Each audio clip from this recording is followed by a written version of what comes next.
Bonjour, vous regardez Tesla Geek. Depuis quelques années maintenant, Tesla nous prépare, un peu avant les fêtes, une mise à jour de Noël avec souvent de belles et grosses nouveautés. 2024 ne fera pas exception à la règle puisque le constructeur américain a publié sur Twitter le contenu de cette Holiday Update et il y a des trucs très cool dont on a déjà parlé et qu'on attendait avec impatience. On fait le tour ensemble dans cette vidéo.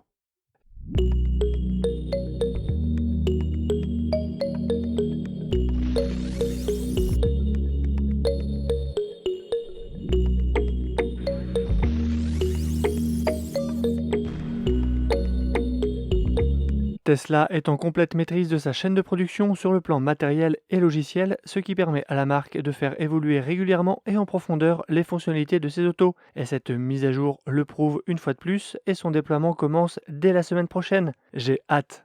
On commence avec une mise à jour de l'app mobile qui ajoute la tant attendue compatibilité avec l'Apple Watch. S'il existait déjà des apps tierces pour l'Apple Watch, il fallait accepter de leur confier votre mot de passe Tesla, raison pour laquelle je n'en ai jamais testé. Ici, il s'agit évidemment de l'app officielle. Que sera-t-il possible de faire avec son Apple Watch? Eh bien, déjà, on pourra l'utiliser comme clé pour ouvrir, fermer et démarrer le véhicule, à la manière de la fonctionnalité clé sur téléphone, mais sans téléphone. C'est une excellente nouvelle pour tous les sportifs qui partent faire du sport avec juste leur watch, ou les têtes en l'air qui oublient de recharger leur téléphone. On pourra aussi lancer des actions depuis son poignet, afficher l'état de charge de la batterie, ouvrir le coffre, activer la climatisation par exemple. Compte tenu de la taille réduite de l'écran, il ne faut pas s'attendre à retrouver toutes les fonctionnalités de l'app mobile. Tesla s'est enfin penché sur faciliter l'accès aux clips vidéo du mode Sentinelle et de la dashcam. Jusqu'à maintenant, pour consulter les enregistrements, il fallait le faire depuis l'écran de la voiture ou retirer la clé USB et consulter les vidéos une par une sur un ordinateur. Il existe quelques outils qui permettent de faciliter la visualisation pour avoir les 4 vidéos en même temps, mais leur utilisation reste marginale. Si bien que souvent, quand il s'agit de partager les vidéos rapidement, beaucoup filmaient avec leur smartphone l'écran de leur Tesla. La consultation et le téléchargement des vidéos va maintenant être possible depuis l'app mobile Tesla. On pourra sélectionner un événement, sélectionner une caméra et regarder et télécharger un clip de 30 secondes depuis son smartphone pour le partager plus rapidement. Je suppose qu'il faudra la connectivité premium pour bénéficier de cette fonction. La fonction AutoShift permet de passer automatiquement de la marche avant à la marche arrière et inversement en fonction de l'environnement détecté par la voiture. Tesla va activer cette fonction sur les Model 3 sans commodo pour gérer les manœuvres de stationnement et les virages serrés où des manœuvres sont nécessaires, comme ça peut être le cas dans les parkings. Cette fonction existait déjà sur les modèles S et X Refresh 2021 qui ont le sélecteur de vitesse à l'écran pour plus de confort. Tesla active ce fonctionnement sur sa berline familiale. Nul doute que le modèle Y suivra quand son refresh sans commodo verra le jour. Celui-ci est attendu début d'année prochaine. Tesla ajoute une nouvelle source audio dans ses modèles 3, Y et Cybertruck. Il s'agit de Sirius XM, qui est un réseau de radio numérique assez populaire outre-Atlantique.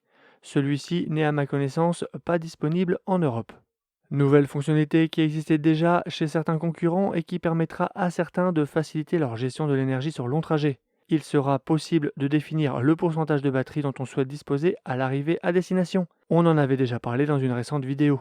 Grâce à une petite jauge, on pourra définir un niveau de charge de batterie préféré pour l'arrivée à destination. Ici, par exemple, 65%. Ce réglage ajustera la localisation des arrêts de recharge et leur durée afin d'arriver à destination avec le niveau de batterie désiré. Cette fonctionnalité est très utile quand on n'a pas de point de charge sur place et que l'on souhaite pouvoir se déplacer tout en gardant assez d'énergie pour atteindre un superchargeur sur la route du retour. Vous vous rendez au travail, vous avez mis la destination dans le GPS, mais votre patron vous envoie chercher des cafés chez Starbucks et vous voulez savoir si vous serez encore à l'heure pour la réunion du matin. C'est un peu cliché, mais c'est l'exemple qu'utilise Tesla pour illustrer cette fonctionnalité qui calcule le temps nécessaire à un détour issu d'une recherche depuis le GPS. Lors de la navigation, les résultats de la recherche, ici Starbucks, sont désormais filtrés pour afficher les options le long de votre itinéraire et les temps de détour estimés, classés par ordre croissant, afin de choisir la meilleure option sur votre trajet. L'exemple de Starbucks est assez parlant car aux États-Unis, il y en a partout. Tesla avait déjà ajouté il y a quelques mois des informations liées à la météo et au niveau de pollution de l'air. Nous aurons bientôt une carte des précipitations et météo à destination consultable directement sur l'écran de la voiture. Ce calque météo s'active à l'écran comme le calque du trafic ou celui des stations de recharge. Le calque météo est dynamique et permet d'observer le déplacement des prévisions de pluie dans le temps. Si comme moi vous utilisez la caméra de recul pour sortir d'une place de stationnement, cette fonction va vous plaire. Lors d'une marche arrière, votre véhicule vous alertera s'il détecte un piéton ou un véhicule qui traverse derrière vous. On aura une alerte sonore et une barre rouge à l'écran du côté où arrive l'obstacle, à la manière de l'alerte angle mort. Il faudra bien sûr que l'objet soit dans le champ de vision de la caméra. Ça nous aidera à réduire le risque d'accident sur ces phases de manœuvre à basse vitesse et à visibilité directe réduite. Sur la gamme S, 3, X et Y, on peut depuis l'écran de la voiture changer la couleur de la représentation 3D de son véhicule. C'est particulièrement utile pour ceux qui ont fait un covering afin que la miniature à l'écran soit raccord avec la vraie couleur de son auto. Avec la mise à jour, les propriétaires de Cybertruck pourront à leur tour personnaliser la miniature de leur véhicule en lui ajoutant un covering et une plaque d'immatriculation personnalisée. Tesla met à disposition de nombreux modèles préchargés, notamment une version bois, une version acier rouillé, alors que le Cybertruck est inoxydable, ou des inscriptions Cybertruck comme les exemplaires de démo qu'on a pu voir en vidéo. Niveau plaque d'immatriculation, on retrouve quelques propositions comme l'effet Ludicrous ou le tag Cybertruck. Mais on peut aussi créer et télécharger des modèles personnalisés à l'aide d'une clé USB. Comme pour les light shows, les détails et instructions pour réaliser ses propres modèles seront publiés sur GitHub. Je ne doute pas que l'on trouvera bientôt des skins personnalisés réalisés par des fans. Autre amélioration pour le Cybertruck, le flux de la caméra arrière est désormais plus grand et vous pouvez pincer pour zoomer ou dézoomer.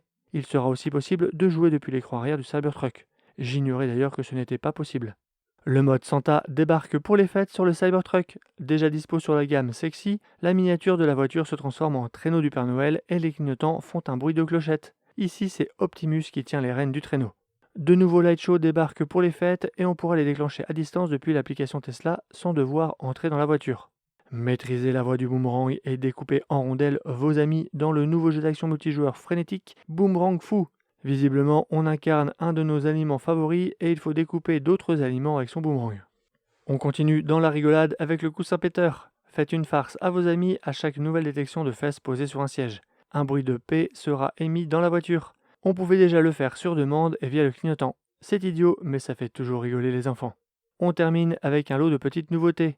Un nouveau panneau de commande des sièges vous permettra de régler la position du siège passager inoccupé, y compris les sièges arrière pour ceux qui sont motorisés. Vous pouvez désormais afficher et suivre les éléments d'entretien depuis l'écran tactile de votre véhicule. La télécommande de l'écran arrière permet désormais de contrôler la lecture vidéo pendant un trajet. Trouvez un parking à proximité de votre destination ou de tout point d'intérêt. Lors de la marche arrière, le volume de la musique peut automatiquement baisser pour réduire les distractions. La navigation contournera dynamiquement les routes fermées. Une fonction très intéressante pour le mode sentinelle. Une notification dans l'application mobile sera envoyée si la poignée de porte est tirée. Une fois averti, c'est facile de lancer l'app et de regarder via Sentinel Live ce qu'il se passe. Et pourquoi pas dissuader la personne en lui parlant dans le haut-parleur externe de la voiture depuis le micro de son téléphone. Pour cela, il faut avoir la connectivité premium. Maintenant, une excellente nouvelle, mais qui fait perdre un des intérêts de la connectivité premium. En même temps, c'était un peu mesquin. Les véhicules sans connectivité premium peuvent désormais voir le trafic sur leur itinéraire de navigation. Lorsque vous vous dirigez vers un superchargeur, à votre arrivée, vous serez averti sur l'écran tactile de toutes les bornes actuellement hors service. Ça, même si c'est rare, ça pourra être pratique. Voilà, dans les grandes lignes, le contenu de cette mise à jour qui est plutôt axé application mobile et Cybertruck. Dites-moi quelle est la fonctionnalité que vous aimez le plus en commentaire. J'ai hâte de tester tout ça. Je pense que peu de constructeurs arrivent à offrir tant de nouveautés chaque année à leurs clients, et aussi facilement, sans devoir passer en concession. Le déploiement sera progressif, c'est Tesla qui décide, donc ne soyez pas étonnés si elle tarde à arriver sur votre Tesla, mais que celle de votre voisin l'a déjà. Abonnez-vous pour ne pas rater mes prochaines vidéos, jetez un œil sur mon site teslageek.fr pour des bons plans, la checklist de livraison et une sélection d'accessoires pour Model 3 et Model Y, et je vous dis à bientôt pour une prochaine vidéo. Si tu as aimé cette vidéo ou que tu veux soutenir la chaîne, mets un like. Tu peux t'abonner pour recevoir les notifications de mes prochaines vidéos et aider la chaîne à être mieux référencée. N'hésite pas à donner ton avis en commentaire. À bientôt!